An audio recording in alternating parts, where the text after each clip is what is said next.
సంస్థల ఎన్నికల సమరానికి సై అంటోంది బీఆర్ఎస్. ఎన్నికలు ఎప్పుడు వచ్చినా ఎదుర్కొనేందుకు సిద్ధంగా ఉండాలని పార్టీ అధినేత కేసీఆర్ ఆదేశించడంతో పార్టీ నేతలు కసరత్తు మొదలుపెట్టేశారు. ఇప్పటికే గ్రౌండ్లోకి దిగిన గులాబీ పార్టీ సామాజిక వర్గాల వారీగా ఆత్మగౌరవ సభలు నిర్వహిస్తోంది.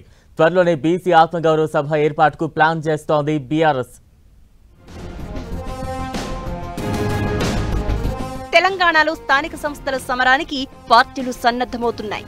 బీసీ రిజర్వేషన్లపై క్లారిటీ రాకున్నా స్థానిక సంస్థల ఎన్నికలు జరిగే అవకాశం ఉంది. దీంతో ప్రతిపక్ష బీఆర్ఎస్ స్థానిక సంస్థల ఎన్నికలకు సిద్ధమవుతోంది. గులాబీ బాస్ కేసీఆర్ ఆదేశాలతో జిల్లాల వారీగా సన్నద్ధ సమావేశాలు నిర్వహిస్తూ ఉన్నారు బీఆర్ఎస్ వర్కింగ్ ప్రెసిడెంట్ కేటీఆర్.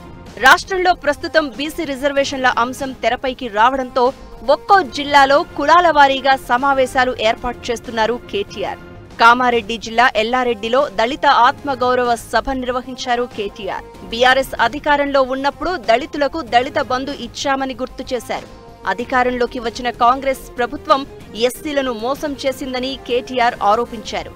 ఎన్నికల సమయంలో ఎస్సీ ఎస్టీ డిక్లరేషన్ చేసిన కాంగ్రెస్ అందులో ఏ ఒక్క హామీని అమలు చేయడం లేదని ఆయన మండిపడ్డారు.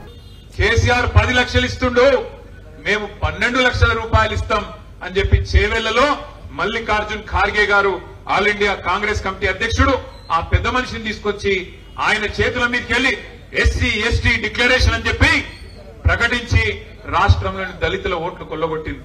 త్వరలోనే బీసీ రిజర్వేషన్ల అమలు కోసం కరీంనగర్లో బీసీ ఆత్మగౌరవ సభ నిర్వహించాలని బీఆర్ఎస్ భావిస్తోంది. ఈ సభ ద్వారా బీసీ రిజర్వేషన్ల పేరుతో కాంగ్రెస్ చేస్తున్న హడావిడిని ప్రజల ముందుంచడానికి యత్నిస్తోంది. బీసీ ఆత్మగౌరవ సభ తర్వాత మైనారిటీలు, గౌడ కులస్తుల సభలు నిర్వహించాలని యోచిస్తోంది. కల్తీ కల్లు అంటూ గౌడ వృత్తిపై కాంగ్రెస్ ప్రభుత్వం దెబ్బ కొడుతుందని ఆరోపిస్తున్న బీఆర్ఎస్ త్వరలోనే గౌడ గర్జన సభ నిర్వహించాలని డిసైడ్ అయినట్లు తెలుస్తోంది. రాష్ట్రంలోని అన్ని వర్గాలను రేవంత్ రెడ్డి ప్రభుత్వం మోసం చేస్తుందని ఆరోపిస్తున్న బీఆర్ఎస్ ఆయా వర్గాల వారిని ఆకట్టుకునే ప్రయత్నం చేస్తోంది.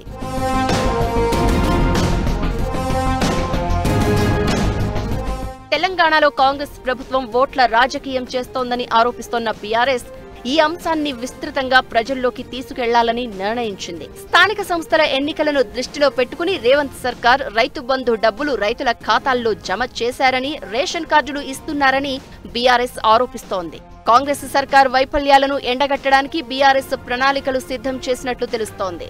బీసీ ఆత్మగౌరవ సభకు పార్టీ అధినేత కేసీఆర్ రావాలని బీఆర్ఎస్ నేతలు, కార్యకర్తలు కోరుకుంటూ ఉండగా ఆయన ఎలా స్పందిస్తారన్న దానిపై ఇంకా క్లారిటీ లేదని తెలంగాణ భవన్ వర్గాలు పేర్కొన్నాయి.